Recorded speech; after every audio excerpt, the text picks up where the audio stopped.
Has the Smackdown hacker been cancelled? Of course, it's a question a lot of people would like to know an answer to. The hacker storyline's a really interesting, good storyline right now because obviously you got the question, who is the hacker? That's question number one. Question number two being, what is the hacker going to expose? And three, what are the ramifications of whatever the hacker is going to expose? So, of course, it's a really interesting story to keep developing on the show. It was actually back in February that we saw the very first glimpse of the hacker in the form of the Smackdown glitch. Now, this was just a bit of static on the screen. There seemed to be some hidden images amongst it and stuff. And then, as time progressed, a few weeks went by, this transformed it to be the hacker himself. Now, obviously, everything is changing in the world, but it has now been 1 month since we've heard from the hacker, of course, on his Twitter account, at the message WWE. He's also not been on SmackDown or on Raw or on a pay-per-view. So we kind of wonder now, has the storyline been cancelled?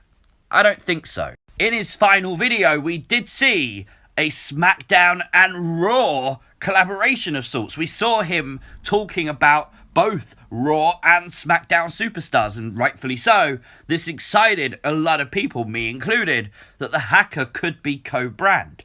It would make sense. Only a few weeks ago as well, we got the news Ali has apparently quietly been moved to Monday Night Raw. Now, I thought that could be quite interesting, that maybe WWE were changing things up. Maybe they thought this storyline would be best served on Raw. Bruce Pritchard is now in charge of Raw as well. He's been doing the hacker storyline on SmackDown. Maybe he wanted to move it over to Raw. That kind of would make a lot of sense. I think the idea would work. But when you look at the hacker and what he's actually exposed in all those months since February, it's literally just one thing. The Dolph Ziggler, Sonya Deville, Otis and Mandy storyline. Yes, I was a good, huge fan of their WrestleMania match. That big moment where Otis kissed Mandy. It was really, really good. And it led to future storylines. It looks like we're now going to get Sonya versus Mandy in a bigger feud, I should say, than what we expected. And that's a good thing. But you kind of wish that WWE had done more with the hacker. But we have to be realistic right now. WWE is in the midst of a global crisis.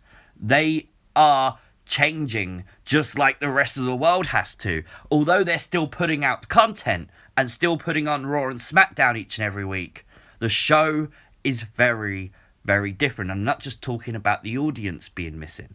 There are superstars that obviously are contracted to WWE who do not want to work during this pandemic, and 100% rightfully so. They're thinking about their health. There's people that are injured that are not currently there. Again, rightfully so. They're injured. Why would they be wrestling? Makes no sense. And even Becky Lynch herself is currently away from WWE TV. Of course, Becky Lynch is pregnant. And all of this added up with the fact that there's a global crisis and WWE as well released all of these superstars, it changes the game completely. Back in the day, you could have easily said, okay, nothing for the hacker to do. Let's break up Hawkins and Ryder. Maybe it'll give one of them a push or something, because that was your cannon fodder. You could literally mess around with them as much as you want. Fans didn't really mind. Now you don't really have that option, so you got to sort of scale things back a bit. And maybe that's the reason. You can't tell me that at Extreme Rules we would have got Asuka versus Sasha Banks if Becky Lynch wasn't away from WWE. This potentially would have been Becky versus Nia, maybe Becky versus Asuka, but because of Becky Lynch being away, of course being pregnant, rightfully so she's away, we got Sasha instead. And Sami Zayn, if you go back through the hacker videos, he was heavily featured on the videos we saw on SmackDown and on Twitter. So maybe the hacker was going to expose something to do with Sami Zayn, but of course with Sami Zayn refusing to work at the moment, rightfully so again, the hacker can't target him, meaning right now, what can the hacker do? The storyline has kind of been halted. And you have to think maybe WWE isn't totally to blame. Of course, Sami Zayn didn't lose the IC title. There was a tournament to crown a brand new IC champion because Sami was stripped of the belt. Sami, I don't believe, planned to go away. I don't think he wanted to not wrestle. I think he would love to be in the ring right now because I don't think anyone wants this crisis in the world. WWE probably didn't plan for Sami to go, and therefore, what does the hacker then do? You can't just inject him into a random storyline because those storylines are still ongoing. So maybe halt him for a while and then just bring him back when the next story was supposed to play out. That would make a lot more sense for WWE to actually do. Now, I'm not saying that's definite that Sami Zayn was going to be the next target of the hacker, but it's something we did look at on the channel, that maybe Sami Zayn, Cesaro, Nakamura could have been the next target. Now, when you look at the hacker's Twitter page, you notice that very recently, only 2 weeks ago, the hacker became a verified Twitter account. If you don't know Twitter, it is super difficult to get verified nowadays, especially when you're a Sido account, which is exactly what the message is. So WWE have made sure that this page is verified for a reason. And I don't think that's because they dropped the hacker storyline. I think if they'd done that, they wouldn't bother. Now, it's interesting to think that Ali is the hacker. Of course, the ring of lights, the circle of lights points to that potentially being the case. But the interesting thing is, we still don't actually know who the hacker is. It could be any of these people. And maybe WWE was planning Xavier Woods to be back, and he wasn't back in time, so they've delayed the story for that reason. Maybe they thought, okay, is there something potentially different we could do with Shorty G for a while until fans return? Maybe they thought that Kushida was ready for a call-up and he wasn't for some reason. We literally have seen Shorty G on Twitter actually seemingly maybe turning heel.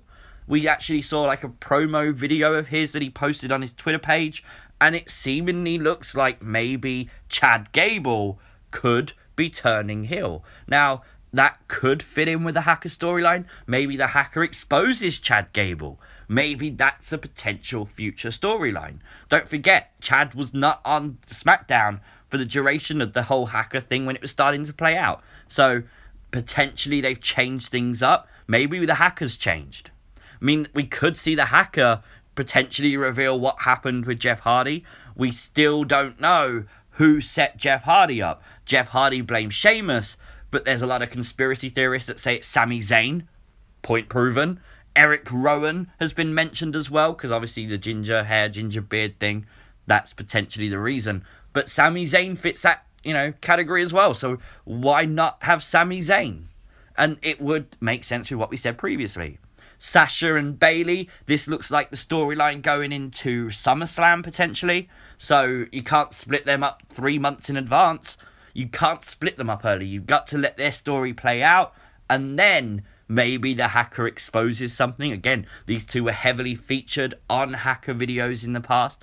I wouldn't be surprised if potentially we saw something between these two where one of them was talking trash about the other, and that leads to start the split. Hell, even the Iconics, we saw that slap delivered, and potentially the Iconics had problems, and maybe they could potentially be split up. There's so much that the hacker could reveal that I don't think WWE's done with a story. I really don't see it. Hell, even Mandy and Otis. A lot of people are waiting for Mandy to now turn on Otis, and of course cost him his money in the bank, cash in. A lot of people questioning when that could potentially happen. You can't really keep these in a relationship forever. I kind of wish they'd keep them together, to be fair. But it's WWE, and this is what WWE does best. It's storytelling at its finest. And I don't see why they would drop the hacker storyline just yet. Not yet, anyway. As we said at the start of the video, it's the 3 questions. Who is the hacker? What is the hacker going to expose? And what are the ramifications for that? As we saw when he exposed Dolph Ziggler and Sonya Deville, they didn't get angry at the hacker. They then had a rivalry with Otis and now with Mandy, and that's it. The hacker sits in the background and potentially could do that for a long time to come, and there potentially is a lot more for him to expose. Now, that could be being drawn out until fans are back in the arena. They could want a massive pop for the hacker reveal. They could have something major planned. But let me know your thoughts. Is the Smackdown hacker storyline dropped from WWE? In the comments section down below. Of course, if you are new to the channel, hit that subscribe button. We are on the road now to 30,000 subs, so it is appreciated. Like the video, it does help it rank up on YouTube. Not only that, follow me over on Twitter and Instagram at CWrestlingUK. I'll see you as always next time. Peace!